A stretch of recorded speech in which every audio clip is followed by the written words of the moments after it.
had just one wish, I would try to make it clear. I'd like to fly so high, right up through the atmosphere, circling the earth, going round and round, gliding through space, then coming back down another orbit on the space shuttle. Can you imagine being weightless, feeling so light, stepping out the back door, dropping off a satellite? You set it loose, then you let it linger. You can lift 1,000 pounds with your little finger when you're weightless on the space shuttle. We have the go for engine start. 6, 5, 4, 3, 2, 1. Booster ignition and liftoff of the maiden voyage of Endeavour on a satellite rescue mission.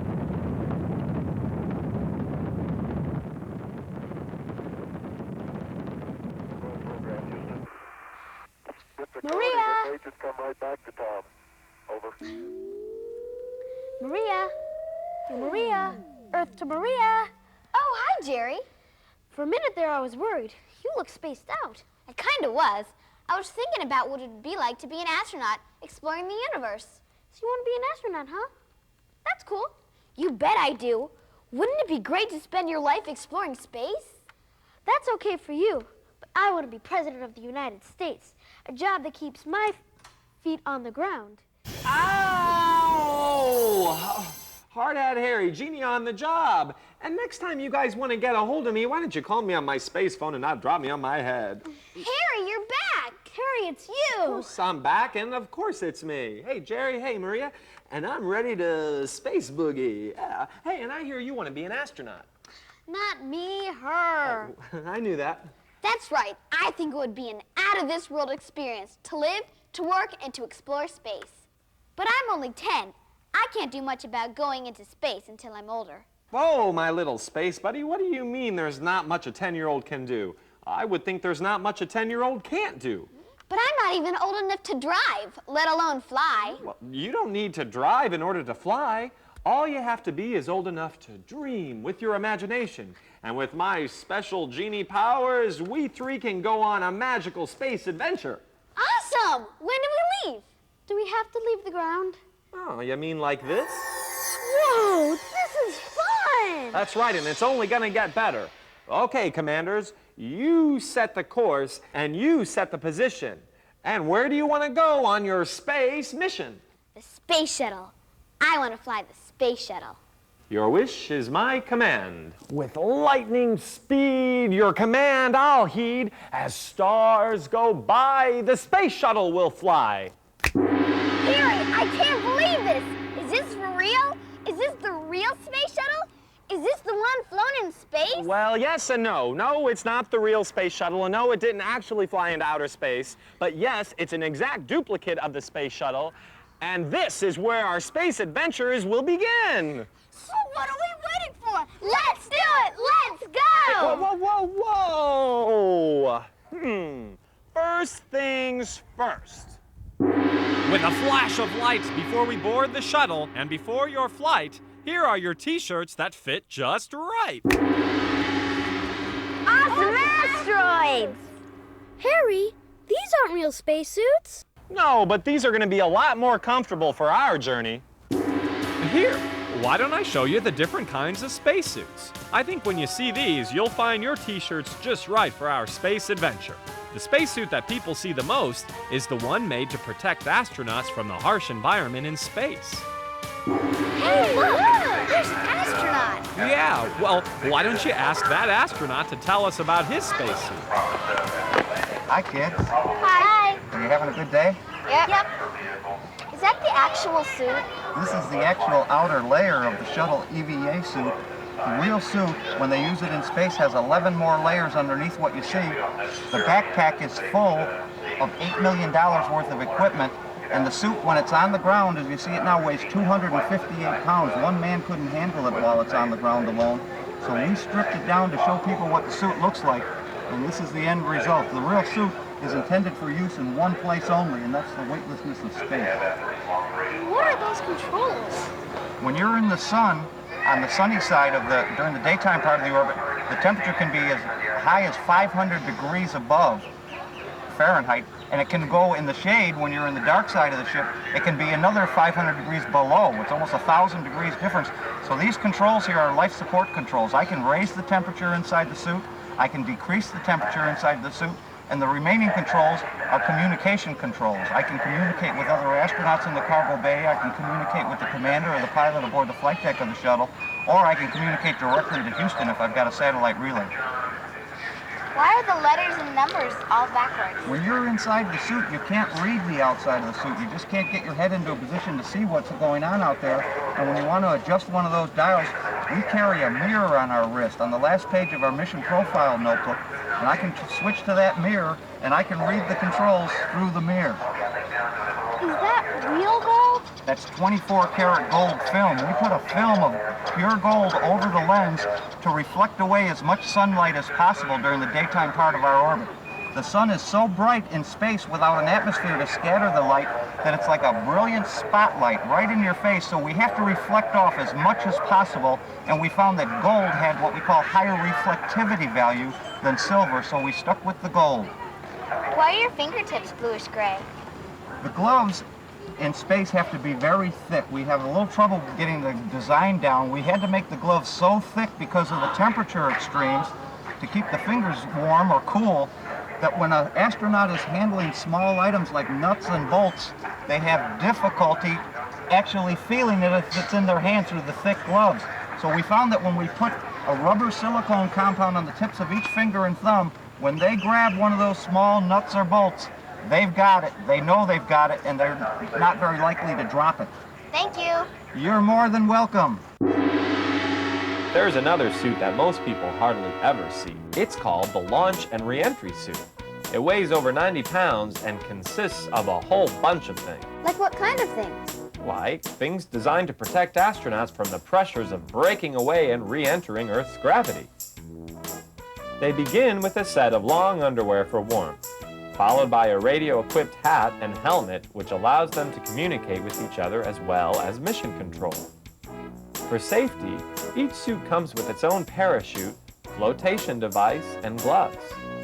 And then for comfort, each suit has its own inflatable lower back pad, inflatable seat support, gravity pants, and signaling device. Next comes socks and boots. But there's something else missing. Do you guys know what it is? What? What? Well, I'll give you a hint. Astronauts use baby bottles? Well, close, Maria, but no shooting stars. Actually, astronauts wear a diaper and a belt to hold the diapers into place. Diapers? Yeah, don't you know why? No. Well, pulling away from the Earth's gravity can be really painful on the bladder. So astronauts wear a specially designed diaper and a belt which allows them to be relieved of painful bladder pressure when taking off. Harry, these shirts are just fine. I agree. No diapers for me. Oh, all right then. Let's go.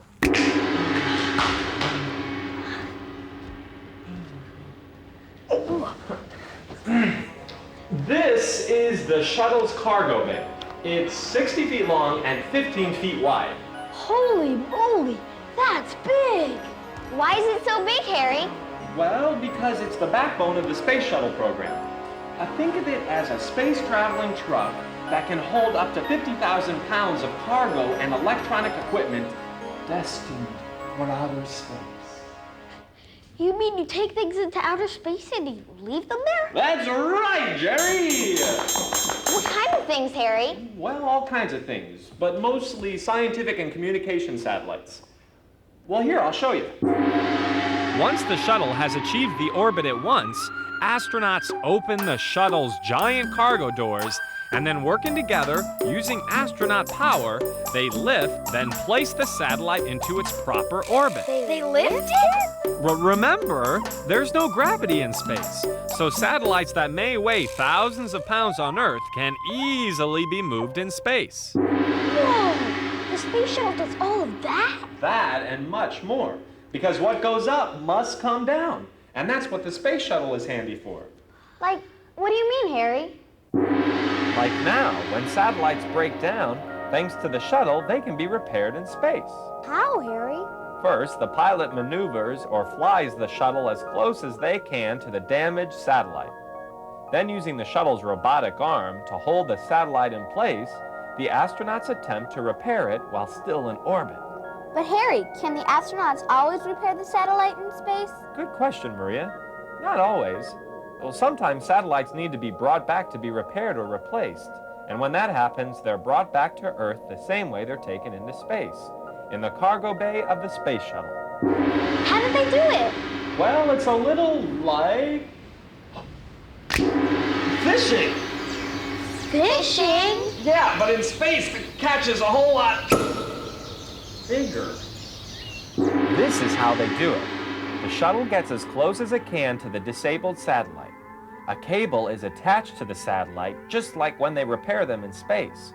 Only this time, when the satellite is hooked. Get it? Fishing? Hooked? We get it, Harry.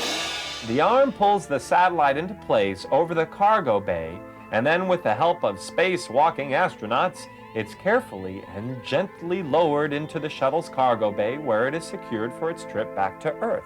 This is awesome, Harry. Is there more to see? You bet! Follow me.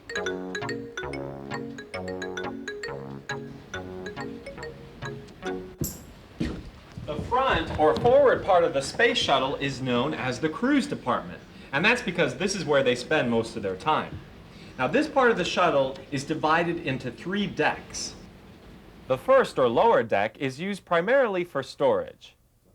The second or mid deck, as we astronauts call it, are known as the living quarters. This is where the crew sleeps, relaxes, and performs their experiments. What's it like sleeping in space, Harry? Oh, a lot like sleeping on Earth, except in space you wouldn't sleepwalk, you'd sleep float. And that's why you have to be anchored, because anything not strapped down will float in space.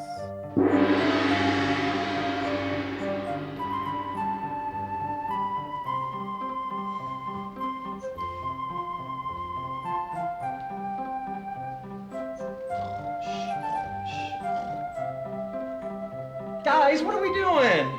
We're seeing what it's like to sleep float in space. Pretty spacey. Harry, what do astronauts do when they're not sleeping in space? Work. Work at what? Well, mostly scientific experiments. Experiments on what? Like when they hatch chickens in space. You see, because there's no gravity in space, the experiments the astronauts conduct are very important. Harry, is this what I think it is? Well, if you think it's a space toilet, you're right. It's the space traveler's ultimate porta potty. It's where astronauts go to the bathroom in space. This is wild. Does it work like my toilet at home? Well, only if your toilet's hooked up to a vacuum cleaner. Well, in a way it does, and in a way it doesn't. Now, remember that there is no gravity in space, and the vacuum action is what ensures the safe and sanitary removal of waste products. What's this? This is the kitchen, and this is the oven. Hey, I've got an idea. Why don't you guys make me a cake? It is my 3,333rd birthday, after all. No way. I look pretty good, don't I? Yeah. Thanks. This is a scene I'm interested in.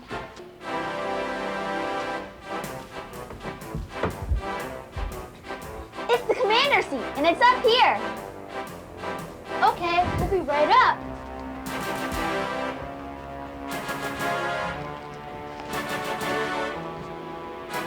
Hey, wait for me. Hey, look at this! Oh, cool. How'd you guys get up here? Hey, this is where the commander sits. And the commander is the one person on the astronaut team who's in charge of the entire mission. Cool, huh? I'm ready to take command. Hey, this is where the pilot sits. Now he or she actually flies the spacecraft. Just call me Captain. Look at all these buttons. Wow.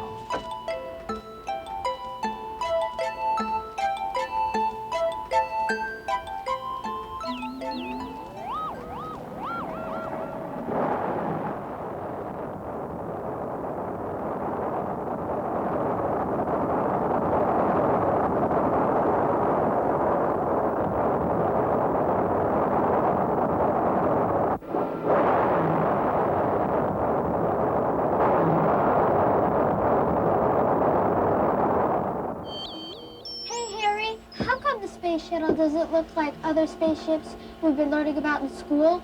Other spaceships are long and slender. It doesn't look like a rocket ship because it's not. It's actually a glider with rockets, and there's a big difference. What? Well, all right, let me try to explain it in easier terms. Let's see. It costs lots of money to send people and equipment into outer space. And that's why NASA came up with a space vehicle that could be used over and over again. And ta-da! Here it is, the Space Shuttle. Before the Space Shuttle, every time we wanted to put something or someone into space, we had to use giant rockets to do the job, many of which could only be used once. But because the Space Shuttle is designed like an airplane and flown like an airplane, after each space mission, it lands back on Earth, just like an airplane, making it possible to be used over and over again. It's like a space taxi. It's there when you need it, and that saves both time and money. Harry, it has rockets. I saw them. Galloping galaxies! Give me a space second. I was just getting to that. Although the space shuttle has its own rockets, they are not powerful enough to push the shuttle into space by itself. They're used primarily to maneuver in space away from Earth's gravity. But in order to reach space, the shuttle is attached to 2 solid rocket booster motors, each carrying over 500 tons of fuel. 2 minutes after liftoff, both rocket boosters shut down and separate from the main vehicle and land safely in the ocean, where ships pick them up to be used again. The external tank, which is still attached to the shuttle, is loaded with over 500,000 gallons of fuel, which are used to power the shuttle's 3 main rocket engines. Approximately 8 minutes after separation from the rocket boosters, all the fuel in the external tank has been used up, so it too separates, allowing the shuttle to proceed on its own. It's like a piggyback ride into space. Did you guys see that Space Shuttle shuffle? Well, do you mean that every time they use the space shuttle, the rockets have to be reattached? You're absolutely right, Jerry. How do they do that? By magical genie power? Close. But the magic they use is the magic of engineering, and it's done in one of the largest buildings in the whole world. What's the building called? And where is it? Well, let me show you. It's called the Vehicle Assembly Building, and it's located at the Kennedy Space Center in Florida. After the shuttle has been serviced and been certified ready for flight, it's lifted on end and then placed on the mobile launcher platform, where it's carefully attached to the 2 solid rocket boosters and the external rocket fuel tank. From there, one of the world's biggest trucks, called a crawler, actually lifts the entire launching platform, shuttle, rockets and all, and carries it to the launch site, some 3 miles away. It's called a crawler transport because it only moves about 1 mile per hour. But when you consider it's carrying over 11 million pounds, that's not bad. That's incredible! What's even more incredible is how hard the crawler works on its journey. Because the launching pads are uphill from the Vehicle Assembly Building, the crawler constantly and automatically adjusts itself to keep the shuttle straight up and down at all times. The crawler is also equipped with a very sophisticated laser tracking system, which enables the shuttle to be lined up and attached perfectly to the launch pad.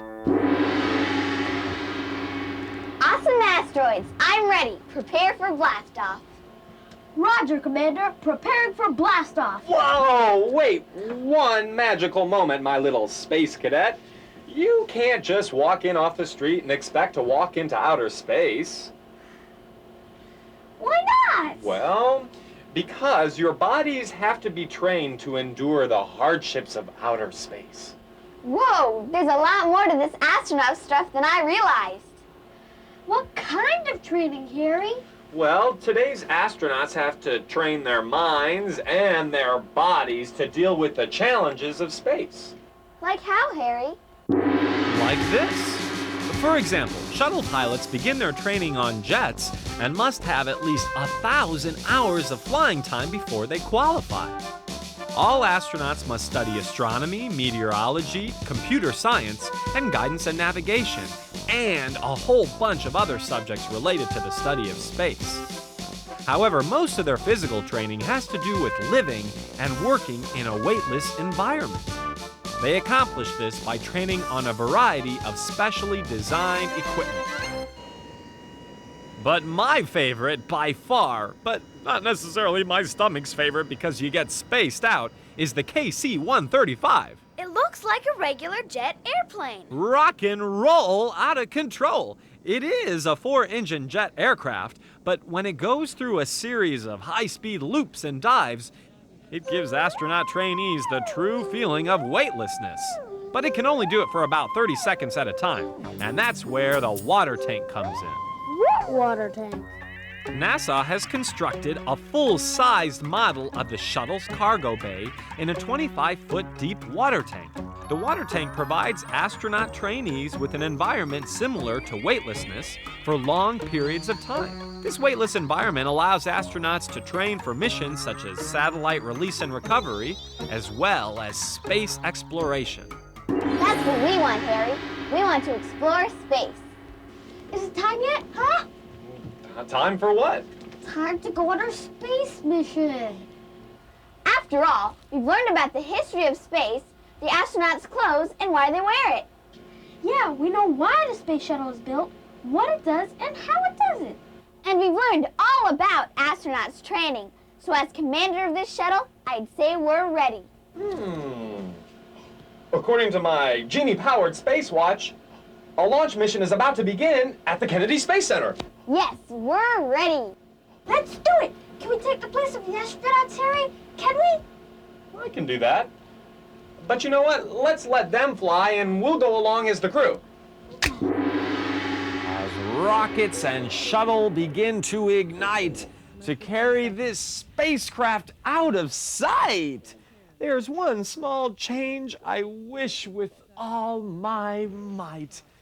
That's Maria, Jerry, and Hard Hat Harry are the ones to take this flight. And liftoff of Atlantis on a mission to study planet Earth.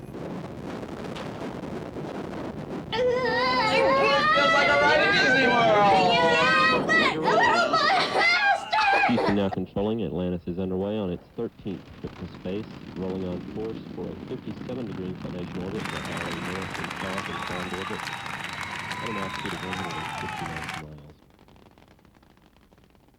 Maria, we're in space. That's right, Captain Jerry. Now we have to fulfill our mission, to launch the Spartan satellite. The crew has opened the cargo bay and has finished the equipment check. Thank goodness there's someone to help us into our spacesuits. There's no way I could put this on myself. This is just too exciting. I'll go through the airlock first, into the cargo bay.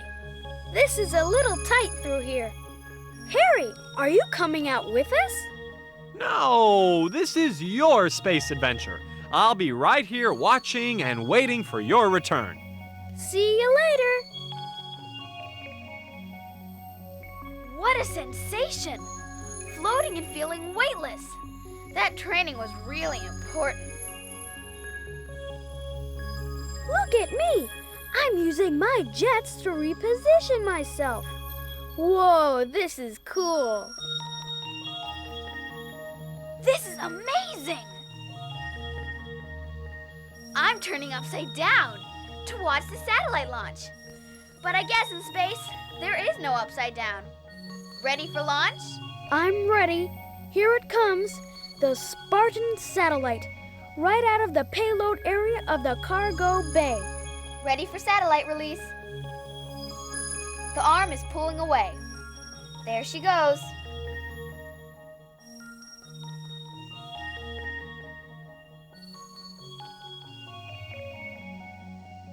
Now that it's released and positioned, it's time to activate the satellite so it can gather information and send it to Earth.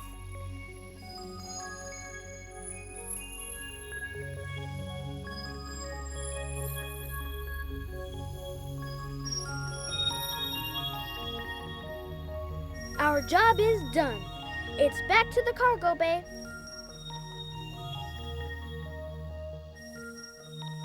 I'm moving in. I'm approaching the shuttle, ready to re-enter.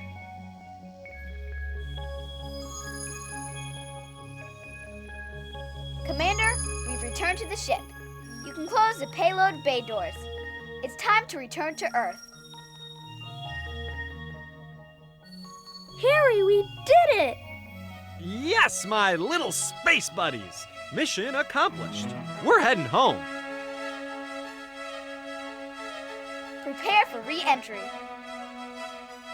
Job well done. Lower landing gear.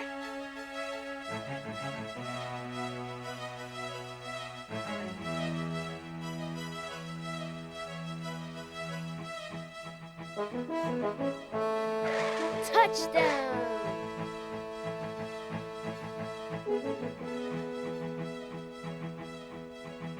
There's the parachute.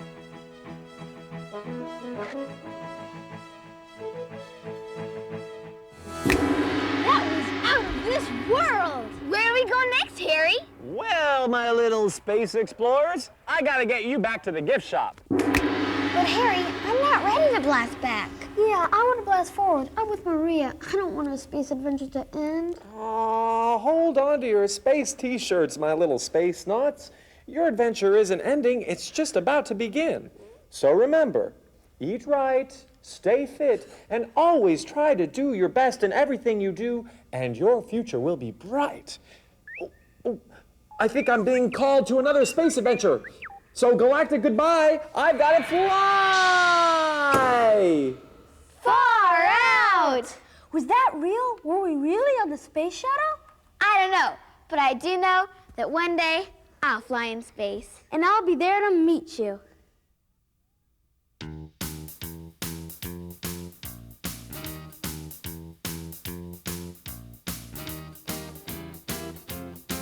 If I had just one wish, I would try to make it clear. I'd like to fly so high, right up through the atmosphere, circling the earth, going round and round, gliding through space, then coming back down another orbit on the space shuttle. Can you imagine being weightless, feeling so light,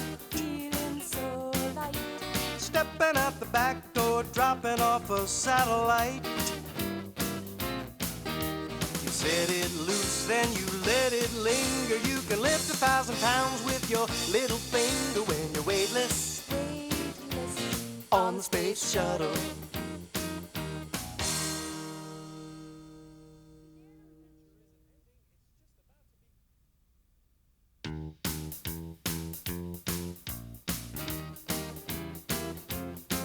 If I had just one wish, I would try to make it clear.